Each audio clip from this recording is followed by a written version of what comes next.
Yes, Maswara Muri Zimbabwe. Welcome to another edition of Hot Zim Trends, where the news comes first, right?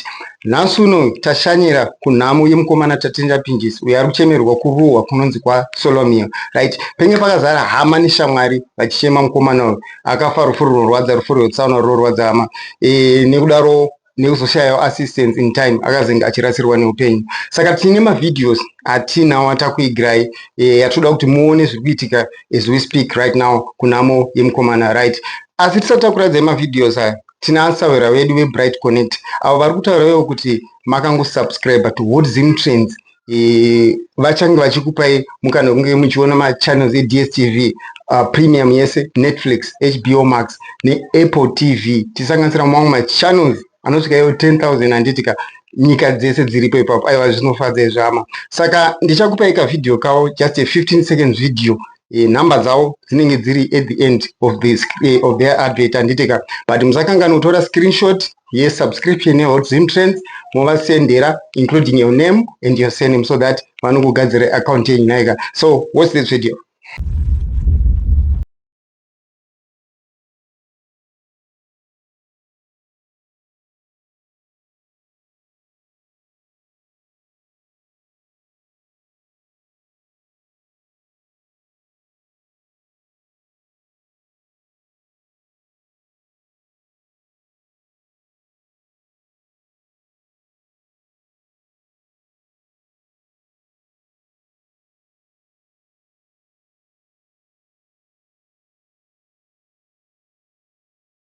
Mavideo andakuigirai ndiye zviri kutoitika right now as we speak. Saka I would love you to watch these videos. More on comment section, more pfungwa dzenyu, but please don't forget to subscribe to Hot Zim Trends. I love you.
Zvakaoma, zvinhu zvinorwadza. Tiri kunhamo kwa Tatenja Pinjes Solomio kuruwa.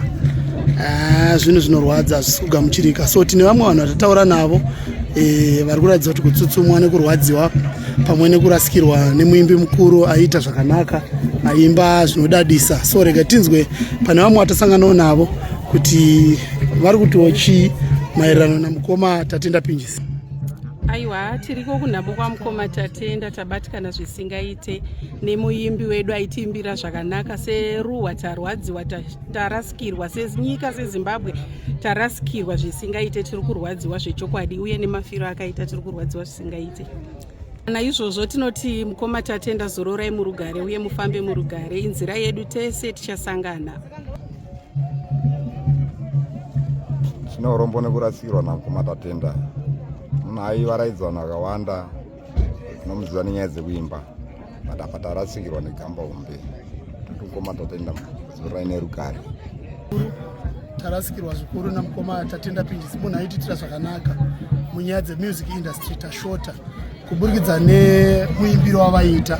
So maizvitarisa kuti mukoma Tatenda kana vari munhu aiimba zvaititira zvakanaka zvikuru. So zvinhu zvatibata zvikuru. Tinongoti mukoma Tatenda, zororai murugare, fambai murugare, svika tasanganiswa zvakare, Mwari vachidzoka. Thank you. Ndine urombo. Handine urombo netsaona yatasangana nayo iyi yamukoma Tatenda Pinjes. Mukoma Tatenda Pinjes munhu anga ari bosi ngaite, ende takazivanawo vachivasoita mashows paMutangadura. So isusu netimu setimu yekwaMutangadura tati tiri kuzobatanawo nevamwe. Zvisinei hazvo, tongoti zororai murugare mukoma Tatenda Pinjes. Pamusoro tine urombo nezvataitirwa namukoma Pinjes. Toziva iyi nzira yedu tese, but umwe neumwe ane nzira yake yekufa nayo.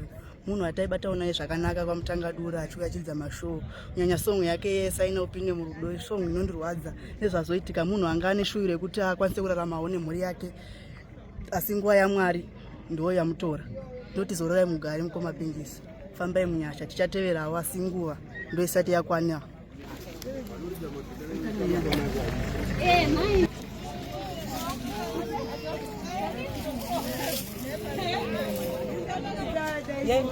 Mwana wa Mwari waenda zvake, mwana uyu Makadini matambudziko.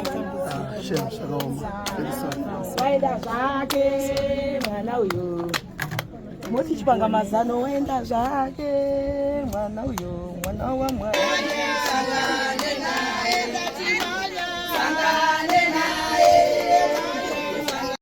Tinoda kukutendai vanhu veZimbabwe Music Rights nekutikoshera kwamatitira mukati memhuri yekwedu.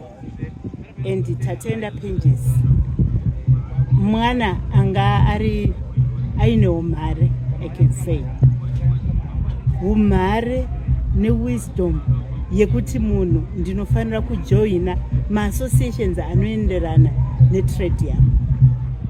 So like you said, matiunzira grocery richabatsidzira pafuneral yedu inei. At the same time muri kutitaurira kuti association yenyu ichatipa macasket yake Doom, ichaprovide bus, ichaprovide highs, ichatakura Tatenda kunomuradzika.